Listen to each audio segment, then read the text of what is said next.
That unexpected moment in the Rose Garden this afternoon. The president was in the middle of making the announcement when someone began to heckle him with questions, interrupting him in the middle of the speech. The president pushed back. It is the right thing to do. Excuse me, sir. It's not time for questions, sir. Not while I'm speaking. And the answer to your question, sir, and the next time I'd prefer you let me finish my statements before you ask that question, is this is the right thing to do for the American people. Baby, I didn't ask for an argument. I'm answering your question. It is the right thing to do for the American people, and here's why. Here's the reason. My hope is that Congress recognizes that and gets behind this effort. All right? Thank you very much, everybody. Specifically ruled this out, sir, last year. What about American workers who are unemployed while you import foreigners? And the man shouting those questions was a reporter from a conservative website. But across the country, reaction to the president's move has erupted in relief for some, anger for others. And ABC's David Muir is in the flashpoint city of Miami tonight. David. Diane, there was so much reaction across the board to this today, including that case that riveted this city.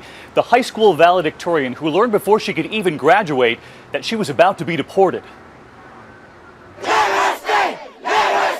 The outrage spread quickly through her high school and her community when Daniela Pelaez, the valedictorian at North Miami High, was told before she even graduated she was being deported. Brought here from Colombia at just 4 years old, she fought deportation. The Department of Homeland Security listened to her case and gave her a 2-year reprieve just before today's move by the Obama administration. And today, when she heard she was just the beginning, there's people who literally thought they had no future yesterday, and today it's like a drastic change of their lives. And she had argued that she and her siblings, including a brother who served in Afghanistan, she wears his tag, should be the last ones targeted for deportation. Do we think we're standing with case number one right here? I do. I think Daniela's case is setting precedents. And today, young adults like Daniela from Arizona to Washington watching the president. Jose Antonio Vargas discovered at 16 he was not a U.S. citizen. He'd been sent here by his mother. He kept it a secret, becoming a Pulitzer Prize-winning reporter, eventually reporting his own secret, right now on the cover of Time. We did this. We pushed them so hard that we couldn't be ignored.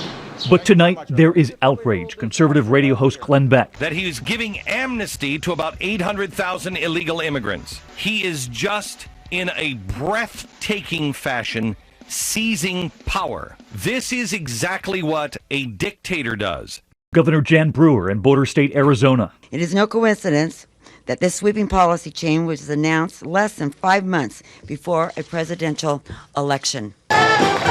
And tonight, Governor Romney says he agrees with fellow Republican Marco Rubio, who said today we have to do something to help kids here through no fault of their own.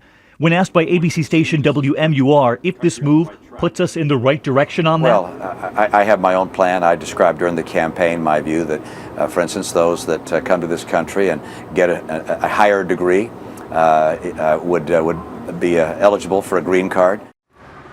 Governor Romney also saying today he would prefer a long-term solution to this. President Obama's team saying at least it's a step in the right direction, with Washington stalled on this issue. And as all this plays out, Diane, Daniela telling me today that she's now headed to Dartmouth to become a heart surgeon now that she can stay in America.